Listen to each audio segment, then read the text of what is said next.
ধর্নার প্রথম দিন বলার সুযোগ নিয়েছিলাম এবং বিস্তারিতভাবে আমরা বিজেপি রাজ্যের প্রধান এবং একমাত্র বিশ্বাসযোগ্য বিরোধী দল হিসেবে আমরা আমাদের প্রথম দিন থেকে রাজনীতির স্বার্থে উঠে ভোট ব্যাংকের পলিটিক্স ভুলে গিয়ে সমস্ত সীমাবদ্ধতা সংকীর্ণতাকে দূরে ঠেলে রেখে আমরা কিভাবে এই লড়াইতে ছিলাম, আছি, ভবিষ্যতেও থাকব সে বিষয়ে আলোকপাত করেছি।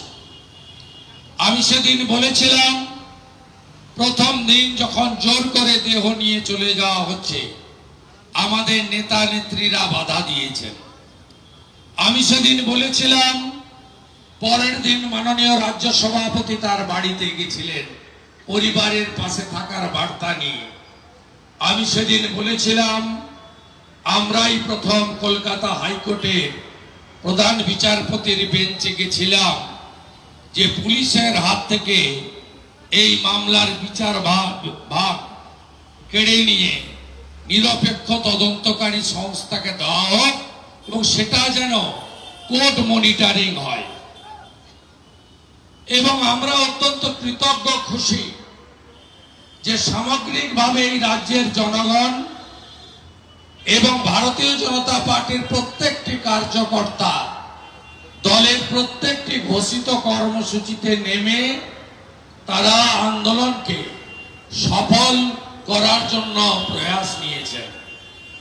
আপনারা জানেন ইতিমধ্যে প্রত্যেক দিনই নতুন নতুন কিছু কিছু বিষয় আমাদের সামনে আসছে এবং আমরা আশাবাদী যে ফাইনাল কনক্লুশনে তদন্তকারী সংস্থা বা ভারতবর্ষের সর্বোচ্চ মহান আদালত সুপ্রিম কোর্ট যারা সমোটো কগনিজেন্স নিয়েছেন তারাও এই বিষয়ে দৃষ্টান্তমূলক কঠিন কঠোর পদক্ষেপ নেবে।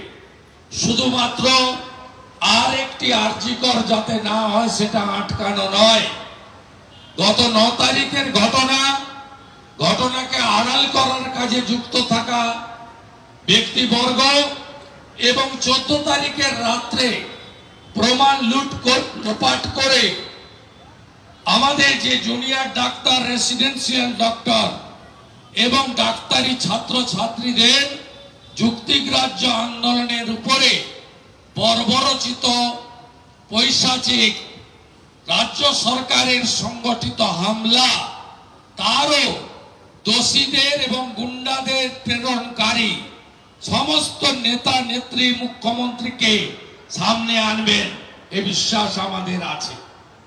আমরা প্রথম দিন দেখেছিলাম পিতৃদেবের, আমাদের বোনের পিতৃদেবের অসহায় অবস্থার কথা তিনি আমাদের বলছিলেন ফোনে।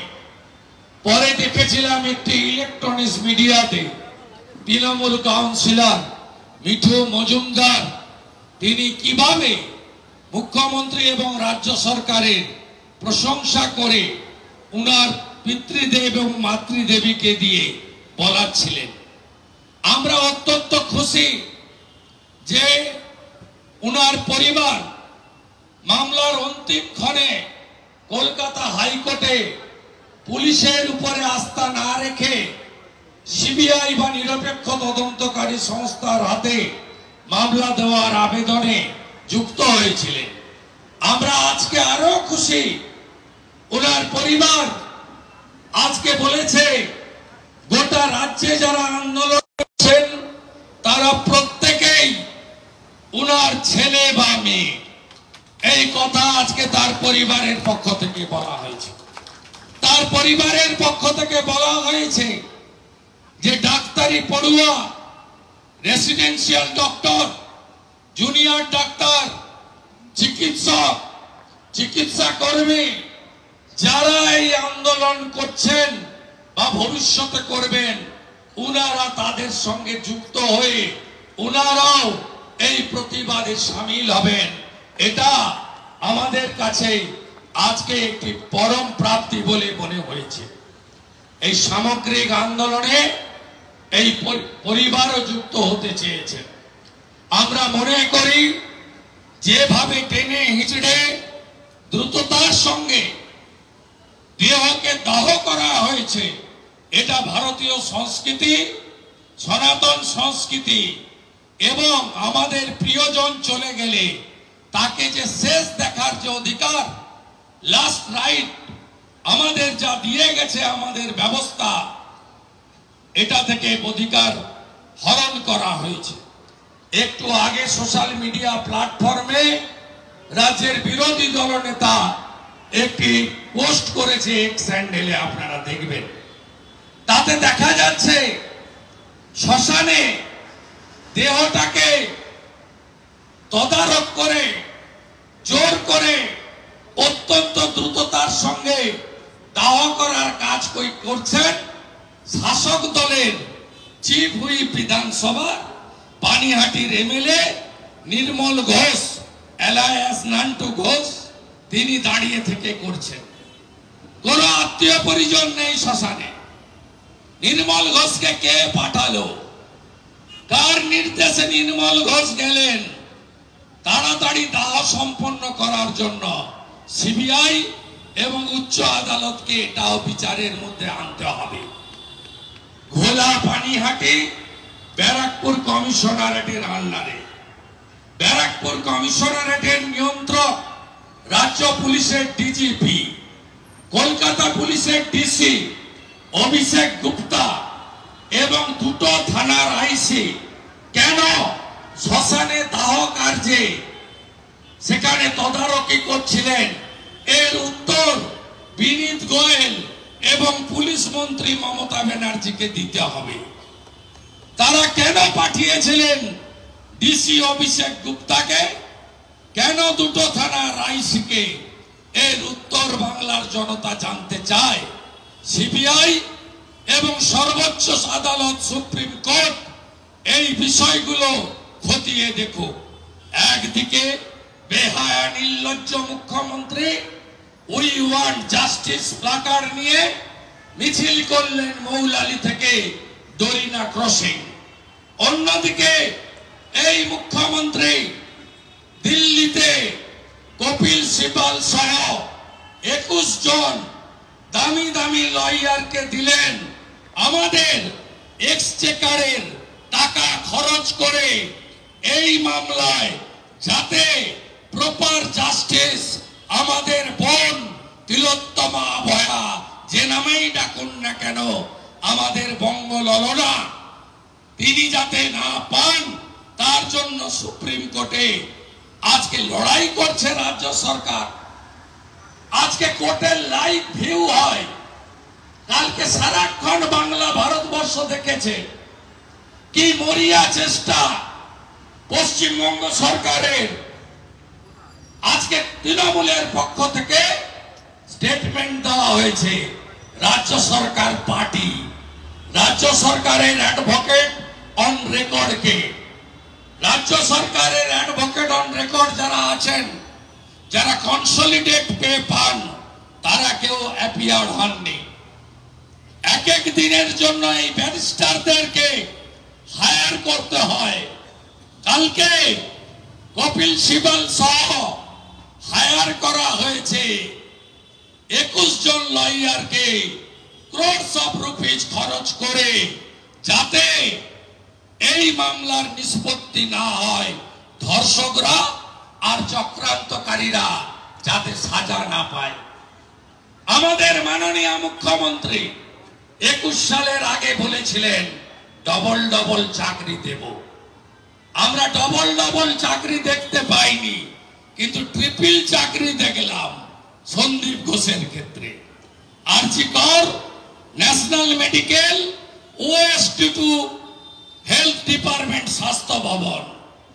কি চিটাগুড়ের ব্যবসা আছে মমতা ব্যানার্জি সন্দীপ ঘোষের সঙ্গে, যে একজনকে 3টে জায়গায় রাতারাতি পোস্টিং দিলেন। পোস্টিং দিয়ে তাকে পুরো স্বাস্থ্য ব্যবস্থা যেখান থেকে নিয়ন্ত্রণ হয়, যেখানে ট্রান্সফার হয়, পোস্টিং হয়, রিক্রুটমেন্ট হয়, প্রকিউরমেন্ট হয়, সেই স্বাস্থ্য ভবনে OSD officer on special duty করেন। আর যে অফিসাররা মেরুদণ্ড সোজা রেখে বিধানসভা লোকসভা ভোটে ইলেকশন কমিশনের কথায় কাজ করে, তাদেরকে আপনি কম্পালসারি ওয়েটিং এ পাঠান। এই নজির পশ্চিম বাংলায় একাধিক রয়েছে। তাই এই ঘটনা যে আড়াল করতে চান মুখ্যমন্ত্রী প্রমাণিত। আমরা ধন্যবাদ জানাবো কলকাতা হাইকোর্টকে। কলকাতা হাইকোর্টের সিঙ্গেল বেঞ্চে আজকে মামলা ছিল শুধুমাত্র এই মর্মান্তিক শারীরিক নির্যাতন এবং খুন নয়, আরজিকর কেন্দ্রিক হেলথ ডিপার্টমেন্টের যে স্ক্যাম তার তদন্ত করতে হবে। আপনারা জানেন এর আগেও একাধিক সিট গঠিত হয়েছে, তার পরিণাম তার ফলাফল আমরা সবাই দেখেছি। সিট কাদের নিয়ে করা হয়েছে? ফিনান্সিয়াল ইরেগুলারিটি দেখতে গেলে finance department, comptroller and auditor general ক্যাট, তাদের কোনো লোক নেই। চার জন পিআরের আইপিএস অফিসারকে দিয়ে এই পুলিশ মন্ত্রী সন্দীপ ঘোষকে সিবিআই হেফাজতে নেওয়ার আগে জেলে নিয়ে লকআপে ঢোকানো এবং সিবিআই 5 দিন ধরে তাকে কি কি জিজ্ঞেস করেছে, আগামী দিনে জিজ্ঞেস করলে কি কি বলতে হবে, এইটা শেখানোর জন্য সিট তৈরি করা হয় এবং লালবাজারে সিটের নামে প্রহসন হচ্ছিল। কলকাতা হাইকোর্ট আজকে এই সিটকে ফ্রিজে ঢুকিয়ে দিয়েছে, লক এন্ড কি করে দিয়েছে, নাল এন্ড ভয়েড করে দিয়েছে এবং এই অর্থনৈতিক দুর্নীতি হ্যান্ডওভার করে দিয়েছে সিবিআই কে। আপনারা শুনে রাখুন, অর্ডার আপলোড হওয়ার আগেই রাজ্য সরকারের লয়ার ছুটে পৌঁছেছে ডিভিশন বেঞ্চে। আজকে চিফ জাস্টিস ছিলেন না, তার অ্যাসাইনমেন্ট ছিল মাননীয় বিচারপতি হরিশ ট্যান্ডন, মাননীয় বিচারপতি হিরণময় ভট্টাচার্যের কাছে। দ্রুততার সঙ্গে বিকেল 4:30টায় লিভ চাই স্যার, হুজুর বাঁচান, সিবিআই মামলা নিয়ে নিবে, আমাদের সব শেষ হয়ে যাবে। হুজুররা বললেন আমরা তোমাকে লিভ দেব না, স্টে দেব না, তুমি বাড়ি যাও। আগামীকাল সকাল 10টার মধ্যে স্বাস্থ্য দপ্তরের দুর্নীতির মামলা নিচ্ছে CBI as per the order of the single judge Kolkata high court. আমি ডক্টর সুকান্ত মজুমদাররা 1-1.5 বছর ধরে বলে আসছি, শিক্ষা গেছে জেলে, খাদ্য গেল জেলে, এবার স্বাস্থ্য যাবে জেলে। সে কাজ আজকে হাইকোর্ট করেছেন, সিবিআই করবে। প্রধানমন্ত্রী হাজার হাজার কোটি টাকা দিয়েছে, কোভিডে চুরি করেছে মমতা, জাতীয় স্বাস্থ্য মিশনের টাকা চুরি করেছে মমতা। আমাদের কাছে ডকুমেন্ট আছে, প্রকাশ করব। উনার personal physician doctor Shyamapada Das 12 সালে কোম্পানি তৈরি করেছিলেন। কোম্পানিতে 3 জন ডাইরেক্টর ছিল, ডক্টর এসপি দাস, ডক্টর তন্দ্রা দাস উনার মেয়ে, আর উৎপল শাসমল দমদমের ঠিকানায়। 12 থেকে 17 এই কোম্পানি 180 কোটি টাকার মেটেরিয়াল সাপ্লাই করেছে আরজিকর সহ স্বাস্থ্য দপ্তরে। 180 crore সব টেন্ডার ডকুমেন্ট আমার হাতে আছে। পার্থ আছে জেলে, বালু খাচ্ছে জেলে, ব্যাগ কোছান মমতা ব্যানার্জি, স্বাস্থ্য যাবে জেলে। এ লড়াই চলছে চলবে।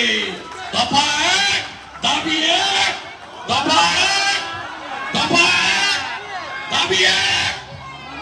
স্বৈরাচারীর বিরুদ্ধে বাংলা লড়ছে, লড়বে।